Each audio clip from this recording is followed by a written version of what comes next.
Hello नमस्कार दोस्तों एवं साथियों, आप सभी को हमारे पीटीएफ परिवार में बहुत बहुत स्वागत है, हार्दिक अभिनंदन है। तो आइए हम लोग शुरुआत करते हैं। आज का जो क्लास है वो है आर्थिक सर्वेक्षण का। ठीक है, तो आज का जो क्लास है मोस्ट इम्पॉर्टेंट हो जाएगा आपके 2000 अभी जो एग्ज़ाम होने वाला है 2023 में 69 बीपीएससी के लिए, उसके लिए बहुत इम्पॉर्टेंट है। आर्थिक सर्वेक्षण से और बिहार के बजट से 6-7 प्रश्न निश्चित तौर पे पूछे जाते हैं। ठीक है, तो हम लोग आर्थिक सर्वेक्षण करने वाले हैं 2022-23 का। ठीक है, आइए तो हम लोग शुरुआत करते हैं आर्थिक सर्वेक्षण। देखिएगा यहाँ पे इसको देखिए, कहते हैं कि बिहार की आर्थिक जो सर्वेक्षण है उसके बारे में देखते हैं और आर्थिक स्थिति के बारे में हम लोग पढ़ते हैं। पहले देखिए, कहा जाता है कि बिहार के वित्त मंत्री विजय कुमार चौधरी ने क्या कह रहे हैं कि बिहार के वित्त मंत्री कौन है? वित्त मंत्री कौन है? विजय कुमार चौधरी ने 27 फरवरी 2023 को बिहार का आर्थिक सर्वेक्षण 2223 पेश किया। ठीक है, किसने पेश किया? तो विजय कुमार चौधरी ने। और कब पेश किया ये याद रखिएगा, 27 फरवरी 2023 को। और बजट एक दिन बाद पेश किया जाता है। तो बजट कब पेश किया गया? 28 फरवरी 2023 को। ठीक है, बजट से एक दिन पहले आर्थिक सर्वेक्षण पेश किया जाता है और आर्थिक सर्वेक्षण के एक दिन बाद बजट को पेश किया जाता है। ठीक है, उसके बाद देखते हैं, यहाँ पे लिखता है कि बिहार का सकल राज्य घरेलू उत्पाद में वर्ष 2020-21 में 3.2% की तुलना में वर्ष 21-22 में 10.98% की क्या हुई? वृद्धि की गई है। यहाँ पे वृद्धि दिखा गया है। जो वर्ष कहता है कि 2021-22 के राष्ट्रीय वृद्धि दर कितना? 8.68% से कितना? 2.30% क्या है? अधिक दिखता है। ठीक है, क्या है? तो अधिक है। ठीक है, यहाँ देखिए कह रहा है यहाँ पे कि यहाँ देखिए कहता है कि 2021-22 में बिहार का सकल राज्य घरेलू उत्पाद वर्तमान मूल्य पर कितना है? पूछा जा सकता है। अगर 21-22 की देखा जाए यहाँ पे, तो बिहार का सकल राज्य घरेलू उत्पाद जो है वर्तमान मूल्य पर कितना हो जाएगा? तो ये देखिए 6,75,448 करोड़ हो जाता है। कितना हो जाएगा? तो 6,75,448 करोड़ हो जाता है। वहीं स्थिर मूल्य पे अगर बात कर दिया जाए तो देखिए 4,28,065 करोड़ रुपया हो जाता है। ठीक है, अब यहाँ पे देखिए 2021-22 में बिहार का निवल राज्य घरेलू उत्पाद क्या है? निवल राज्य घरेलू उत्पाद। ठीक है, ये फैक्ट है, सब याद रख लीजिएगा। अगर बात कर लिया जाए यहाँ पे कि 2021-22 में बिहार का निवल राज्य घरेलू उत्पाद कितना है, तो वर्तमान मूल्य पे देखिए 6,14,431 करोड़। उसके बाद स्थिर मूल्य पे देखिए 3,82,274 करोड़ रुपये है। इम्पॉर्टेंट क्या है वो देख लीजिए यहाँ पे, यहाँ से आपको इम्पॉर्टेंट मिलने लगेगा। ठीक है, और जो पेश किया गया कब किया गया इसे याद रखिएगा। अगला देखिए कह रहे हैं यहाँ पे कि बिहार का प्रति व्यक्ति आय बताइए। पूछा जाता है यहाँ पे प्रति व्यक्ति के बारे में पूछा जाएगा कि बिहार का प्रति व्यक्ति आय जो है वर्तमान मूल्य पर कितना है, तो बताइए कितना हो जाएगा? तो देखिए 54,383 रुपया होता है। इसको याद रखिएगा। ठीक है, कितना पूछा जा सकता है? बिहार का प्रति व्यक्ति आय कितना है, किस मूल्य पे? तो वर्तमान मूल्य पे 2021-22 में। तो 54,300 कितना हो जाता है? 83 रुपये हो जाता है। उसके बाद स्थिर मूल्य पर देखिएगा, स्थिर मूल्य पे भी पूछा गया कितना हो जाएगा? तो 34,465 रुपया। कितना? 34,465 रुपया हो जाता है यहाँ पे, और ये स्थिर मूल्य पे हो जाता है। ठीक है, और वर्तमान मूल्य पे पूछा जाएगा तो कितना हो जाएगा? यही आपका VBI है, 54,383 रुपया हो जाता है। ठीक है, पूछा जाएगा कि बिहार में कौन ऐसा जिला है जो सर्वाधिक प्रति व्यक्ति आय में सर्वोच्च है, प्रथम स्थान रखता है? ठीक है, सर्वाधिक प्रति व्यक्ति आय वाला जिला कौन हो जाएगा? तो देखिए इसका स्थान है पहला पटना में, पटना का स्थान है। इसका देखिए 1,15,239 रुपया होता है प्रति व्यक्ति आय पटना वालों का। उसके बाद कहता है कि सबसे कम प्रति व्यक्ति आय वाला जिला कौन सा हो जाता है? सर्वाधिक प्रति व्यक्ति आय वाला जिला हम लोगों ने पटना देखा। उसके बाद निम्नतम आय वाला प्रति व्यक्ति आय वाला जिला कौन हो जाएगा? तो शिवहर हो जाता है। कितना हो जाता है? 8,692 रुपया हो जाता है। ठीक है, उसके बाद देखिएगा यहाँ पे अगला देखिए कह रहा है, इस पॉइंट को देख लीजिए, पूछा जाता है, कहता है कि बिहार के 3 सबसे संपन्न जिले का नाम बताइए जहाँ की प्रति व्यक्ति आय क्या है? सर्वाधिक है। ठीक है, 3 संपन्न जिले। तो बिहार के 3 संपन्न जिले क्या हो जाएगा? तो पहला पटना हो जाता है, क्या हो जाएगा? पटना हो जाएगा। दूसरा कौन हो जाएगा? बेगूसराय हो जाता है। और तीसरा की बात कर दिया जाए तो कौन हो जाएगा? मुंगेर हो जाता है। ठीक है, कौन हो जाएगा? पटना, उसके बाद बेगूसराय, उसके बाद मुंगेर हो जाएगा। ठीक है, कहता है कि दूसरी ओर 3 सबसे गरीब जिला का नाम बताइए। क्या कह रहे हैं? कहता है कि दूसरी तरफ क्या है कि सबसे गरीब जिला के नाम बताइए। हम लोगों ने 3 जिला किया जो सबसे अमीर जिला है, उसे पटना नंबर 1 है, उसके बाद बेगूसराय है, उसके बाद मुंगेर है।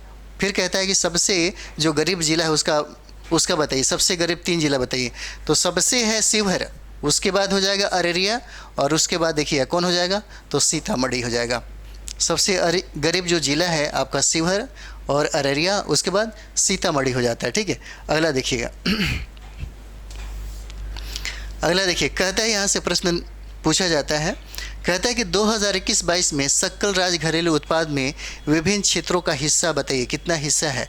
तो यहाँ पे देखिए कहता है कि प्राथमिक क्षेत्र में कितना हिस्सा हो जाएगा, इसको याद रखिएगा। प्राथमिक क्षेत्र में हिस्सा कितना हो जाएगा? 21.2%, ये सब याद रखिएगा। कहता है कि सकल राज्य घरेलू उत्पाद में किस क्षेत्र का कितना हिस्सा, मतलब कितना योगदान है। तो प्राथमिक क्षेत्र में देखा जाए तो प्राथमिक क्षेत्र में कौन आता है? कृषि आ जाता है, एग्रीकल्चर। तो इसका हिस्सा कितना है भाई? तो 21.2% है। पूछेगा कि वृद्धि दर कितना हुआ इसमें, तो 6.9% होता है। बात करते हैं ना द्वितीय क्षेत्र का, तो द्वितीय क्षेत्र का संबंध किससे होता है? उद्योग से हो जाता है। तो द्वितीय क्षेत्र का देखिए कितना हो जाएगा? तो 18.1% हो जाता है। कितना? 18.1%, इसको याद रखिएगा। और वृद्धि दर की बात कर दिया तो कितना है? 3.8%। उसके बाद देखते हैं लोग तृतीय क्षेत्र जो है, जो सेवा क्षेत्र का हिस्सा होता है, सेवा क्षेत्र जो सबसे ज़्यादा है।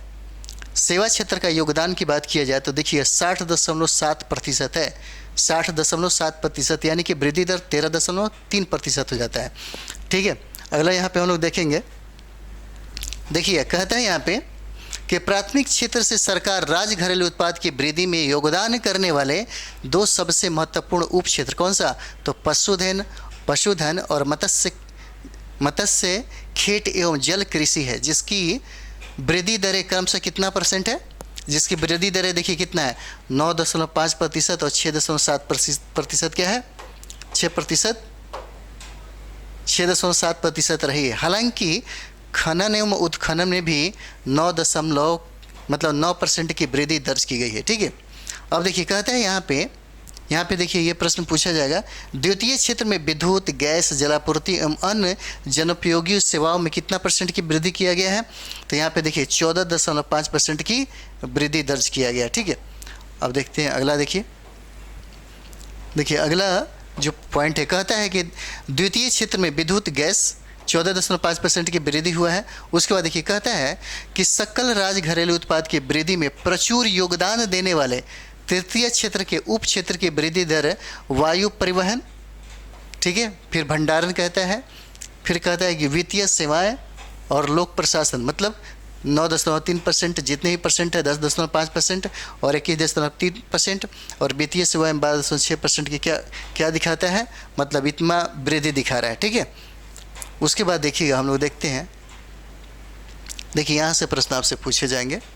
राजकीय वित्त व्यवस्था देखिए 2021-22 में यहाँ पे देखिए कहता है कि राजकीय वित्त व्यवस्था, यहाँ से प्रश्न पूछे जाएंगे। कहता है कि राजकीय वित्त व्यवस्था यानी कि 2021-22 में कुल प्राप्ति कितना हुआ? कुल प्राप्ति तो कितना हो जाएगा? तो यहाँ पे देखिए 1,99,270.15 करोड़ हो जाता है। ठीक है, तो राजस्व प्राप्ति कितना हुआ?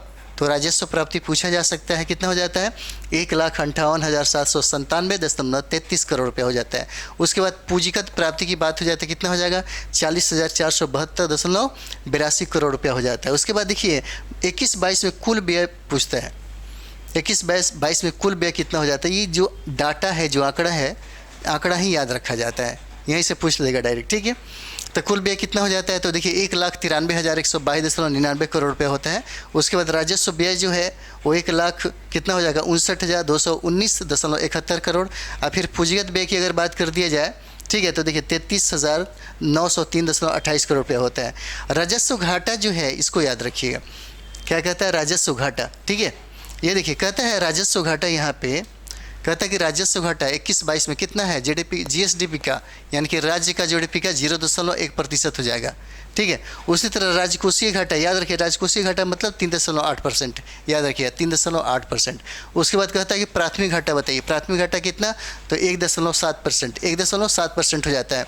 और उसके बाद राजकोषीय घाटा किसका, 20-21 का, ये राजकोषीय घाटा 21-22 का दिखा, और ये राजकोषीय घाटा 20 और 21 का है, तो कितना 4.8% हो जाता है, कितना 4.8% हो जाता है। इसको याद रखिएगा। ठीक है, ये सब डाटा ही इंपॉर्टेंट होता है। उसके बाद हम अगला देखते हैं, कृषि एवं सहवर्ती क्षेत्र में देखते हैं हम लोग। देखिए कहता है कि गत 5 वर्षों में, क्या कहता है कि गत 5 वर्षों में कृषि और सहवर्ती क्षेत्र की वृद्धि दर कितना % लगभग थी, तो देखिए 5% थी। क्या कहता है कि गत 5 वर्षों में कृषि और सहवर्ती क्षेत्र की वृद्धि दर लगभग 5% थी। और कह रहा है कि 20-21 में सकल राज्यगत पूंजीवर्धन में इस क्षेत्र का हिस्सा 20% था।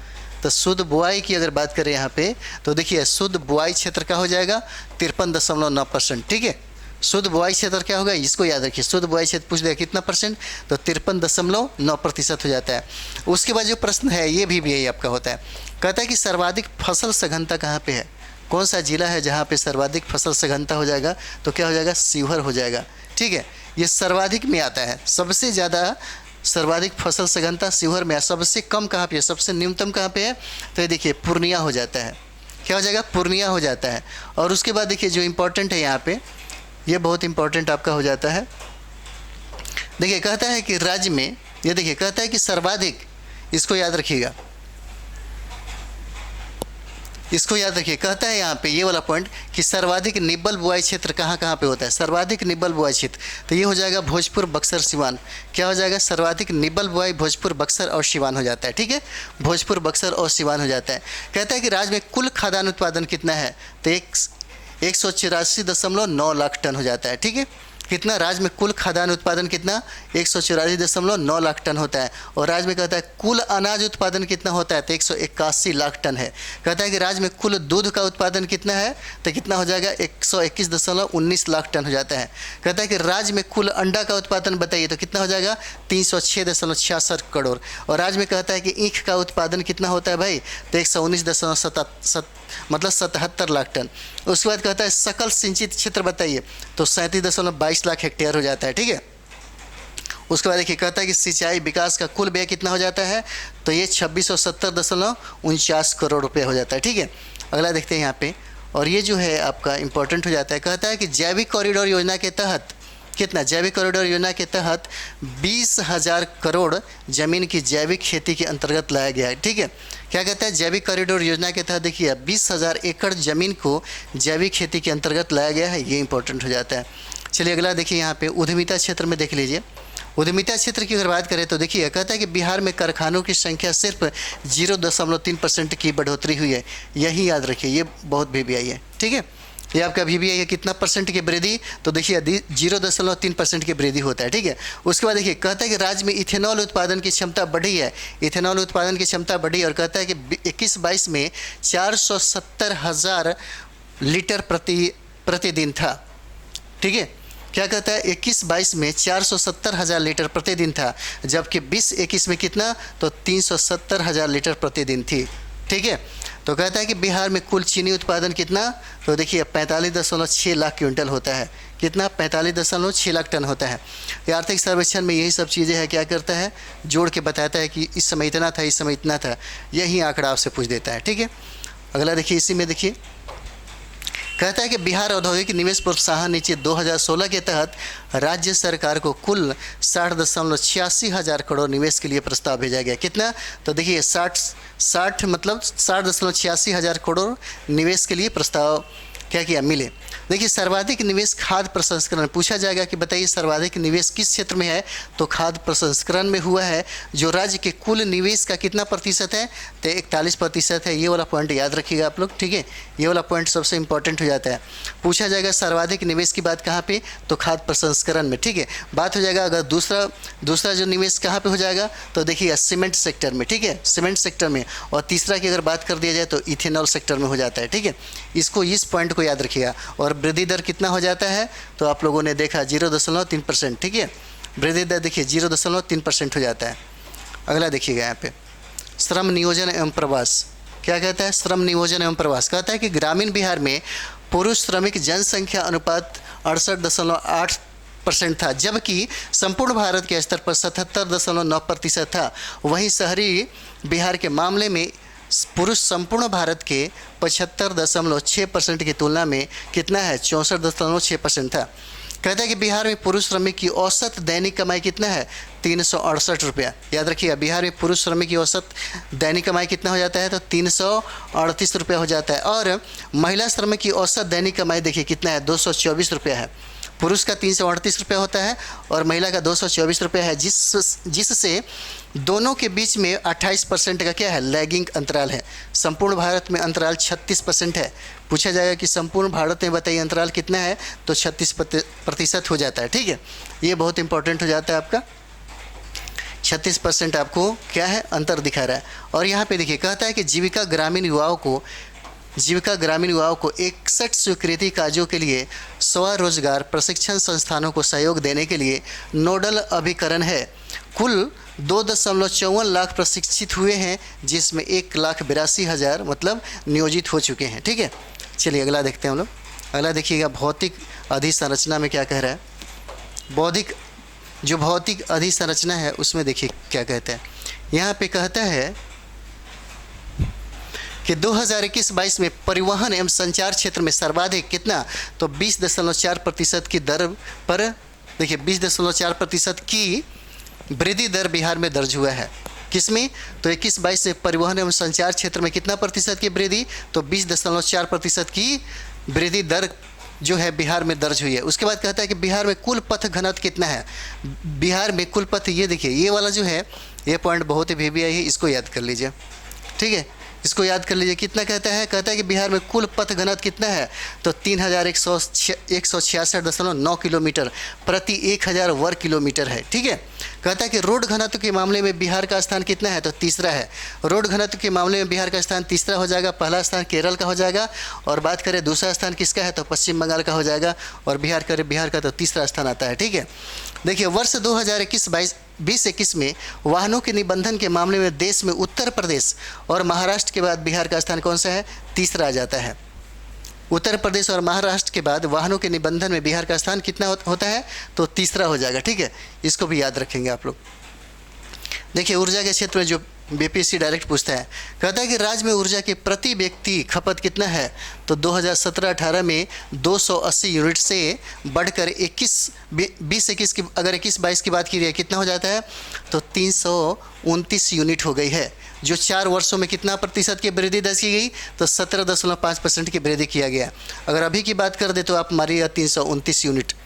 ठीक है, उसके बाद कहता है यहाँ की पे राज्य में बिजली की उपलब्ध क्षमता कितना है, तो 2021 में बात किया जाए तो 6422 मेगावाट थी। राज्य में बिजली की उपलब्ध जो क्षमता है, अगर बात करें हम लोग 2020-21 की, तो कितना हो जाता है, 6422 मेगावाट। अगर बात करें हम लोग 21-22 में कितना, तो 21.2% की वृद्धि बढ़कर कितना 7785 मेगावाट हो गई है। ठीक है, उसके बाद देखिए कहता है यहाँ पे बिजली की बढ़ी मांग पूरी करने के लिए राज्य सरकार की 2024-25 तक विभिन्न स्रोतों से चरणबद्ध ढंग से 5841 मेगावाट अतिरिक्त क्षमता जोड़ने की योजना बनाई गई है। ठीक है, तो ये हो जाता है। अगला हम लोग देखेंगे, देखिए ग्रामीण विकास में क्या कह रहा है। ग्रामीण विकास में कहता है कि बिहार ग्रामीण आजीविका प्रोत्साहन समिति, कौन सा, बिहार ग्रामीण आजीविका प्रोत्साहन समिति जो है, जीविका के तहत सितंबर 2022 तक 10.25 लाख स्वयं सहायता समूह बने हैं।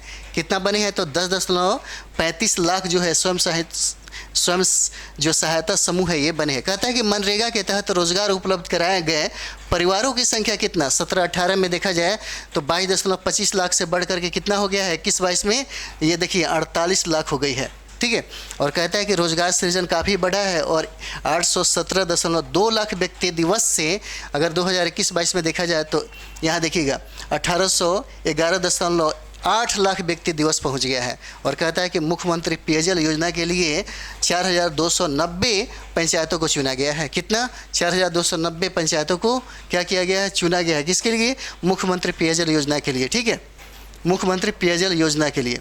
अगला हम लोग देखते हैं, इसी में देखिएगा, इसमें कहता है कि जन वितरण प्रणाली के तहत क्या कहता है, कह रहा है जन वितरण प्रणाली के तहत 2021-22 में कुल कितना, तो देखिएगा 5,474.9 हज़ार टन खदानों का आवंटन हुआ, जिसमें से 2200 कितना 8.2 टन गेहूं और 3,266.7 टन क्या था, चावल था। ठीक है, कहता है कि 7/2 के तहत हर वार्ड में, क्या कहता है, इसको याद रखिएगा, ये भी आई है। कहता है कि 7/2 के तहत हर वार्ड में 10 सोलर स्ट्रीट लाइट क्या किए जाएंगे, लगाए जाएंगे हर वार्ड में। और कहता है कि इससे प्रतिवर्ष 7 करोड़ कितना, 7,88,40,000 किलोग्राम कौन सा कार्बन डाइऑक्साइड का उत्सर्जन घटेगा। यह 35.83 लाख वृक्षारोपण के बराबर होगा।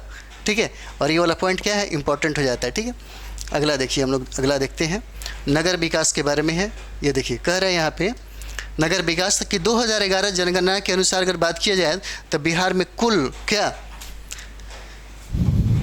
कहता है, बिहार में कुल शहरी आबादी जो है 118 मतलब 1.18 करोड़ थी, जो 22 में बिहार में अनुमानित 2.02 करोड़ हो गई है। इससे बिहार में शहरीकरण का दर कितना 11.3% से बढ़कर कितना हो गया 16.2% हो जाएगी।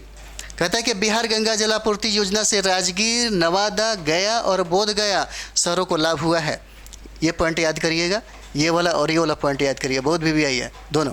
कहता है बिहार गंगा जलापूर्ति योजना से किसको, राजगीर, नवादा, गया और बोध गया शहरों को क्या हुआ है, बहुत लाभ हुआ है। कहता है कि वर्ष 2021-22 तक कितना 1326.8 किलोमीटर लंबी सड़कें और 11.5 किलोमीटर लंबी नालियाँ क्या हुई है, इसमें बनाया गया है। ठीक है, ये इंपॉर्टेंट है। चलिए अगला देखते हैं हम लोग। और कहता है स्वच्छ भारत मिशन के तहत 2021-22 तक कुल 4.12 लाख शौचालय बने, जिनकी संख्या सितंबर 22 तक बढ़कर क्या हो गया 4.14 लाख हो गई है। ठीक है, उसके बाद देखिए मानव विकास क्या कह रहा है यहाँ पे। कहता है कि मानव विकास कहता है कि बिहार में 2005-6 से 2021-22 तक के 16 वर्षों में सामाजिक सेवाओं पर व्यय 11 गुना से अधिक बढ़ा है। वहीं स्वास्थ्य पर लगभग 11 गुना और शिक्षा पर व्यय कितना 8 गुना बढ़ा है। ठीक है, याद करिएगा, पूछ सकता है कि स्वास्थ्य पर कितना गुना, तो 11 गुना, और शिक्षा पर कितना, तो 8 गुना बढ़ा है।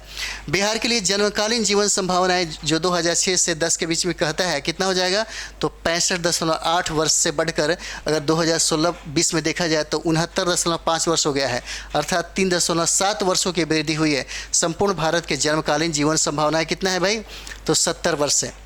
आदमी का जीने का इतना ही है, बिहार में ये है और भारत में इतना है। ठीक है, देखिए राष्ट्रीय पारिवारिक स्वास्थ्य सर्वेक्षण के अनुसार संस्थागत प्रसव 2005-6 में देखा जाए तो 22% से 19-21 में देखा जाए तो 76% हो गया, वृद्धि इतना दिखाया। और कहता है कि जो 54.2% अंकों की क्या है, वृद्धि दर है। ठीक है, और आगे हम लोग देख लेते हैं। देखिए यहाँ पे कहता है कि मातृ मृत्यु दर यानी कि 2015-17 के 165 प्रति लाख जीवित प्रसव से 47 अंक घटकर कितना हो गया, देखिए 18-20 में 118 लाख प्रति प्रसव रह गई थी। वहीं संपूर्ण भारत के स्तर पर 25 अंकों की कमी हुई है। ठीक है, जो 15-17 के 122 से 18 अगर 20 की बात किया जाए तो 97 प्रति लाख जीवित प्रसव आ गया है। ठीक है, और बात कर दें यहाँ पे जो ये इंपॉर्टेंट आपके लिए है, ये इंपॉर्टेंट है, दीदी की रसोई कुल मिलाकर 75 स्थानों पर चल रही है, जिसमें से 700 से भी अधिक स्वयं सहायता समूहों को रोजगार मिला हुआ है। ठीक है, ये इंपॉर्टेंट हो जाता है आपके लिए। चलिए अगला देख लेते हैं। देखिए बाल विकास, देखिए बाल विकास कहता है कि बिहार में 48% आबादी किसका है, बिहार में 48% आबादी किसका है, तो 0 से 18 वर्ष के उम्र के समूह वाले बच्चों की है। कहता है कि बिहार की कुल आबादी में किशोर किशोरियों का हिस्सा कितना है, तो 22.5% हो जाता है। कहता है कि राज्य सरकार ने 2013-14 से बाल बजट तैयार करना शुरू किया। कब से, पूछा जा सकता है कि बाल बजट कब से शुरू हुआ, तो 13-14 से शुरू हुआ। कहता है कि अभी राज्य के 38 जिलों में समेकित बाल विकास सेवा और 544 परियोजना कार्यालयों के जरिए चल रही है। और कहता है कि सकल राज्य घरेलू उत्पाद में बच्चों पर सार्वजनिक व्यय का हिस्सा कितना है, 2016-17 में 4% से बढ़कर कितना हुआ 20-21 में ये 5.3% क्या हो गया है। ठीक है, ये बहुत इंपॉर्टेंट है, इसको याद आप लोग याद करिएगा। और ये हमारा ये सर्वेक्षण है, यहीं पे समाप्त होता है। ठीक है, तो ये आपके एग्ज़ाम के लिए 69 जो बीपीएससी है इसके लिए बहुत इंपॉर्टेंट हो जाता है आपके लिए। अगर टीचर के लिए आपके पास टाइम मिले तो एक बार ज़रूर पढ़ लीजिएगा, क्योंकि यहाँ से प्रश्न पूछा जाएगा। ठीक है, तो चलिए अगला जो वीडियो है उसमें हम आपसे मिलते हैं। देखिए, ये एग्ज़ाम के लिए आपके जो एग्ज़ाम जो देने जा रहे हैं बिहार के द्वारा जितना भी आयोजित है, उसमें देखिएगा आर्थिक सर्वेक्षण और जो बिहार का बजट है ये बहुत मोस्ट इम्पॉर्टेंट हो जाता है। इससे डायरेक्ट आपको 5-6 प्रश्न बिहार के जो बीपीएससी है उससे पूछा जाता है। ठीक है, ये जो आपका सेशन है आपके लिए बहुत ही महत्वपूर्ण है। ठीक है, तो इसके लिए थोड़ा सा आप लाइक करिए, शेयर करिए और थोड़ा सा सब्सक्राइब भी करिए, और ज़्यादा से ज़्यादा इसको शेयर करिए ताकि आपको फ़ायदा हो सके और आपके दोस्तों को भी फ़ायदा हो। तो चलिए हम लोग अगले वीडियो में मिलते हैं। ठीक है, धन्यवाद, बहुत बहुत धन्यवाद आप सभी को।